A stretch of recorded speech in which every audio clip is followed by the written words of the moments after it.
Al doctor Luis Horacio Santucho, miembro del Comité de Prevención de la Tortura, también es socio fundador o integrante de la Liga Argentina por los Derechos Humanos, también fue defensor de la niñez. Defensor de los derechos de niñas, niños y adolescentes, Exacto. el primer defensor. Defensor, exacto.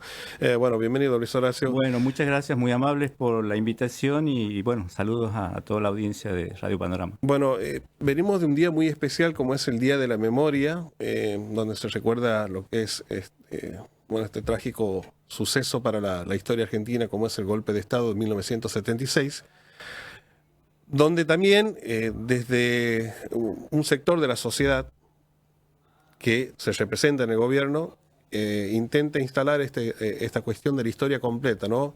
Recayendo de alguna manera en lo que fue la actividad de la subversión, de la guerrilla. ¿Cómo ves vos esta idea que anida en el gobierno de tratar de contar esta verdad que ellos sostienen? Bueno, la verdad que ellos sostienen ya fue juzgada, que fue justamente con los, digamos, la gran movilización que hubo para el castigo a los responsables del genocidio en la Argentina. Fueron condenados, fueron repudiados por la justicia universal de los derechos humanos, porque no solamente en la Argentina se los castigaron, sino también en algunos países de Europa. Y ahora aparece primero con el mileísmo, con el macrismo, que hubo mucho negacionismo, y ahora prácticamente estamos hablando de una reivindicación a la dictadura militar. Es más, especialmente la vicepresidenta de la Nación lo dice permanentemente. Y este video que apareció como previo a la movilización de ese día 24 de marzo, que fue extraordinaria, una de las más grandes movilizaciones que hubo los 24 de marzo, además con mucho contenido de presencia de juventudes, niños, niñas, que si lo escuchamos por televisión, los testimonios eran realmente emocionantes de por qué estaban ahí. Nos da la pauta de que el pueblo argentino lo que desea es justamente fortalecer la democracia, consolidarla. Sí. Que eso me parece que es el mensaje fundamental que surgió del espíritu de esas grandes movilizaciones que estuvieron presentes en todo el país. Entonces, venir con un debate que ya está superado, pero lo podemos debatir también, no hay ningún problema, pero que no sea tan burdo como ellos lo vienen planteando. Si se quiere cuestionar a la actitud que han tenido organizaciones armadas durante la década del 70, bueno, discutamos la historia en serio, discutamos el origen de la violencia política en la Argentina. Por ejemplo, ayer vimos haber destruido el busto de Osvaldo Bayer. Osvaldo Bayer fue un escritor libertario, de los verdaderos libertarios, que así le gustaba denominarse a Osvaldo, que hizo una fabulosa investigación, una gran investigación sobre los crímenes en la Patagonia.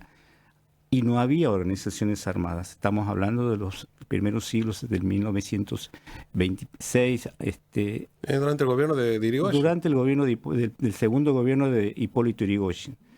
Y no había organizaciones armadas, pero ya había violencia política. Y así podemos seguir discutiendo.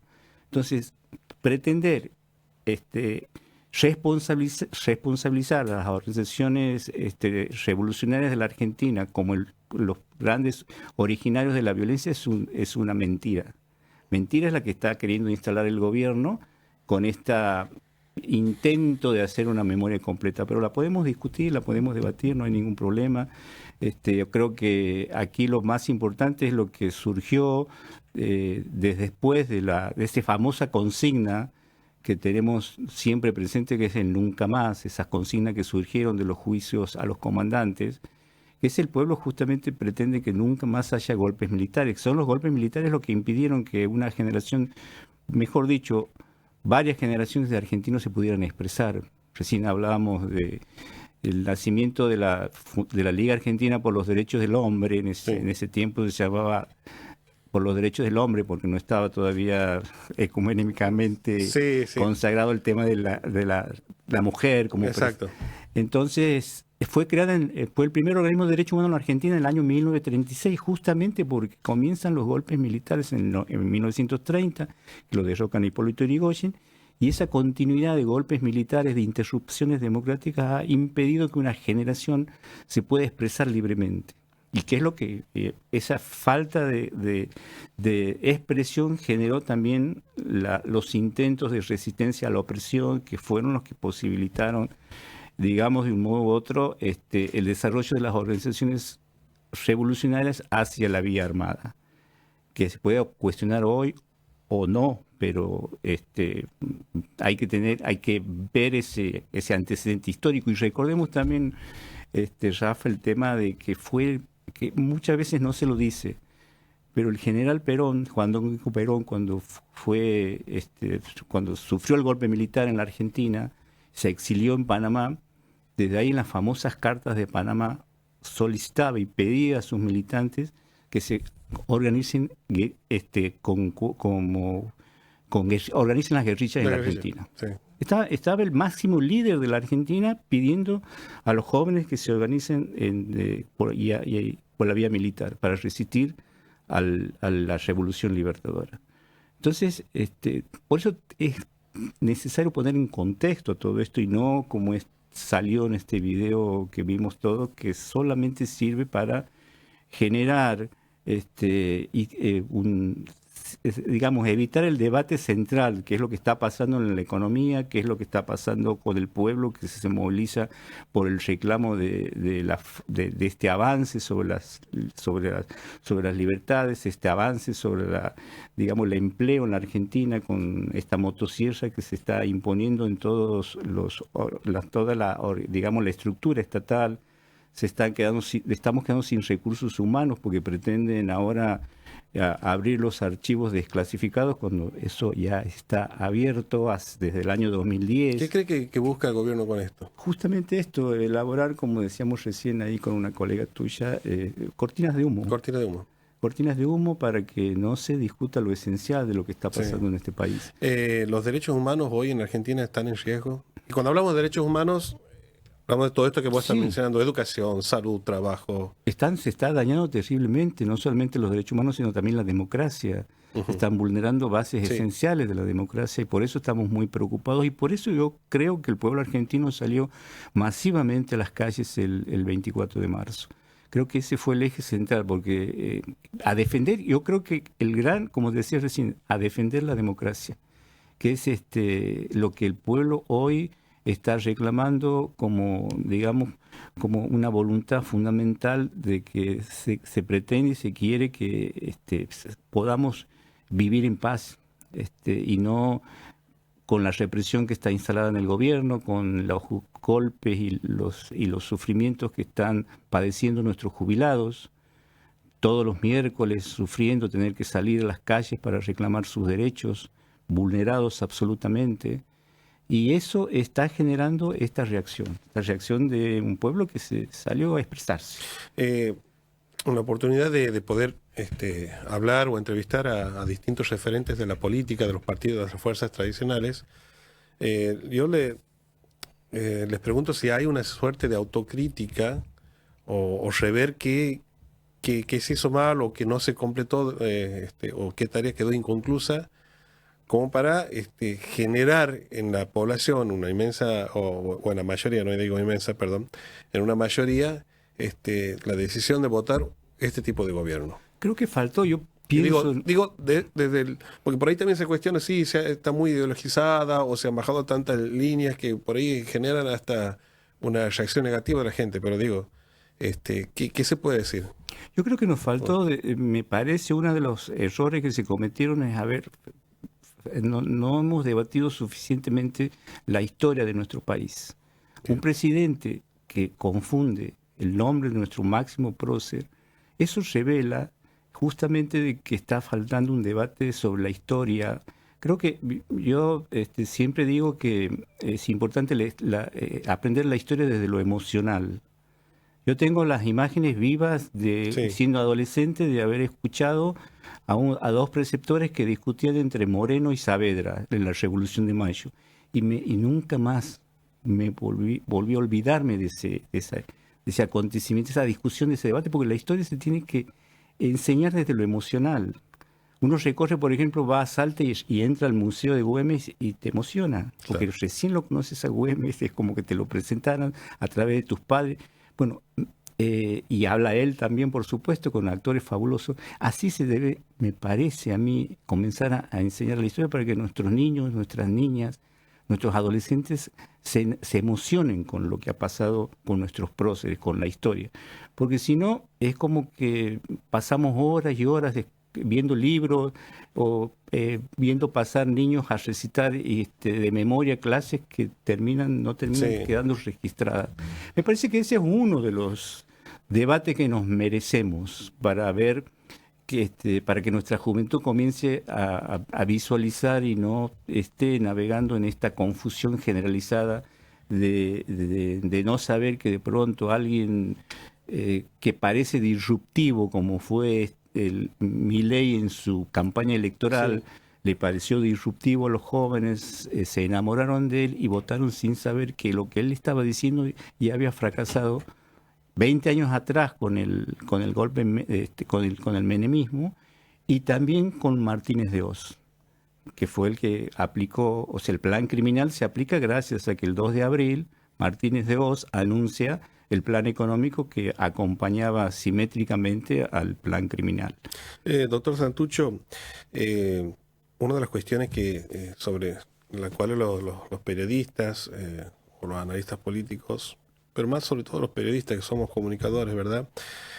Ponemos énfasis, es cuidado con los mensajes de violencia, los mensajes de odio, de un lado y del otro. Sobre todo más cuando quienes están gobernando. ¿Crees que, bueno, esto puede, digo yo, por los efectos que puede tener en la sociedad, ¿no? Volverla más virulenta? ¿Vos también adviertes ese riesgo? Sí, por supuesto. El discurso de odio inmediatamente, bueno, ocurrió con el nazismo.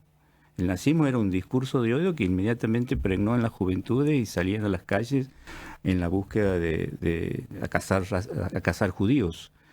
Eso pasa con los discursos de odio, prende inmediatamente, y bueno, nos hemos encontrado con muchos escenarios, muchos incidentes que han ocurrido con personas que aplicaban lo que escuchaban desde lugares de importancia, porque que un presidente se exprese de la manera con ese discurso de odio y genera inmediatamente una reacción.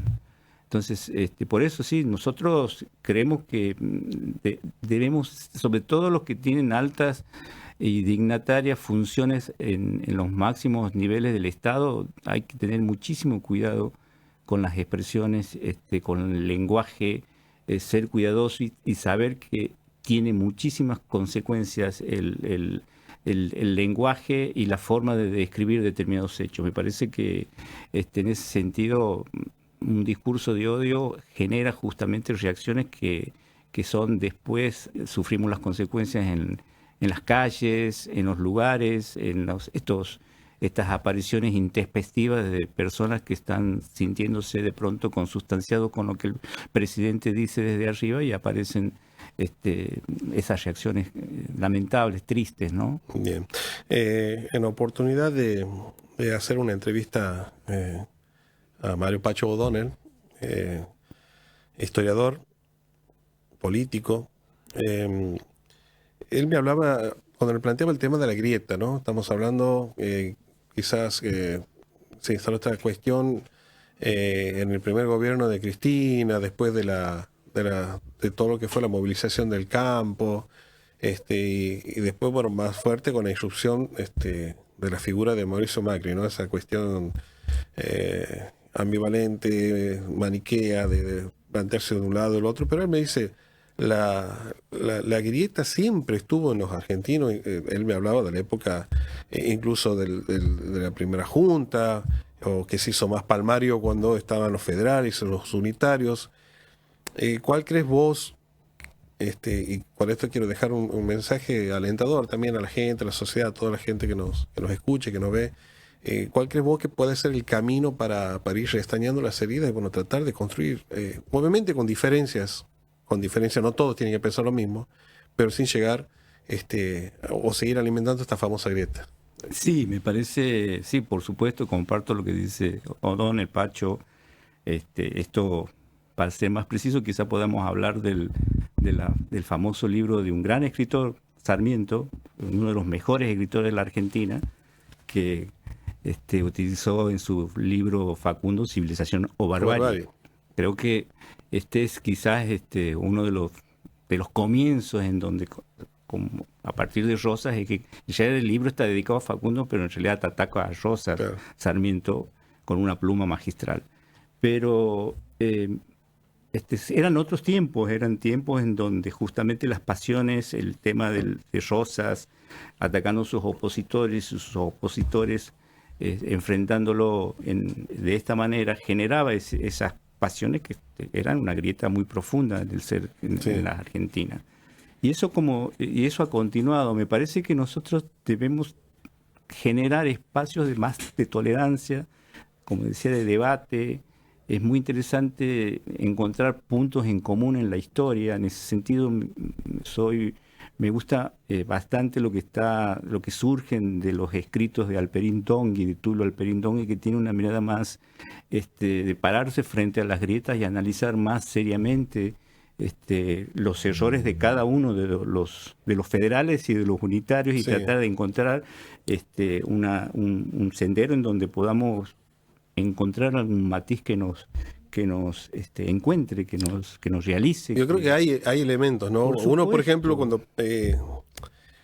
sucedió lo de Bahía Blanca, temporal trágico, todo el país se unió para ayudar a esa gente, bueno, a los pueblos vecinos. Lamentablemente, por otro lado, veíamos lo que fue la represión y los incidentes en el Congreso, en la marcha de los jubilados. Pero si uno busca, ve esas cuestiones, ve gente capaz, gente que nos representa en el país, habla de la argentinidad, del encuentro, del amigo. Bueno, ojalá que podamos confluir hacia ese lugar, reitero, con las diferencias, con los distintos matices, pero sin tener que llegar a tanta violencia. Respetar las diferencias, respetarlas y avanzar en lo que coincidimos. Esa es la tarea. O sea, es fácil, porque encuentras con alguien que no comparte en general las principales ideas, pero por ahí hay algo que nos encuentra. Bueno, caminemos hacia algo que coincidimos y vamos avanzando, caminando por ese sendero de unidad, ¿no? Y tratar de que las diferencias no afloren, o si afloran, respetarlas y ver porque aquí siempre hay un filósofo muy interesante en la Argentina que se llama Diego Tatián, para mí uno de los mejores filósofos de la Argentina. Él dice que siempre estamos, sobre todo en determinados ámbitos, siempre se está discutiendo lo que no hay. Siempre estamos enfrentándonos ahí por lo que no hay. Entonces yo me pregunto, ¿por qué no comenzamos a debatir sobre lo que hay? Sobre lo que está, sobre lo real, lo concreto. Porque siempre estamos esperando el tema, por ejemplo, para discutir el socialismo. No, el socialismo no está hoy presente en el horizonte. ¿Qué es lo que hay? Bueno, es esta democracia está en disputa con todas las contradicciones. Esto es lo que hay. Vamos a discutir sobre eso. Me parece que es fundamental. Por ejemplo, el tema por eso reitero el tema de la expresión, la movilización del 24. El 24 de marzo estaban diversos sectores que no pensaban lo mismo. Había radicales, había peronistas que no pensaban lo mismo, pero no piensan lo mismo entre ellos, pero estaban. Había socialistas, había toda la izquierda unida ahí, reclamando, porque coincidíamos en eso, en que había que expresarse ante esta situación de grave riesgo que sufre nuestra democracia. Bueno, ahí está. Ese es un ejemplo en donde podemos empezar a transitarlo sobre lo que hay. Bien. Doctor, me parece que eso es ese es el gran desafío, ¿no? Es un gran desafío. Un gran desafío, exacto, usted lo dice. Doctor Santucho, muchas gracias por visitarnos aquí en los estudios de Radio Panorama y del Canal 14 TIC. Y nosotros nos despedimos de la audiencia, nos esperamos mañana y a todos les deseamos buena jornada. Doctor Santucho, muchas gracias. Muchas gracias a ustedes.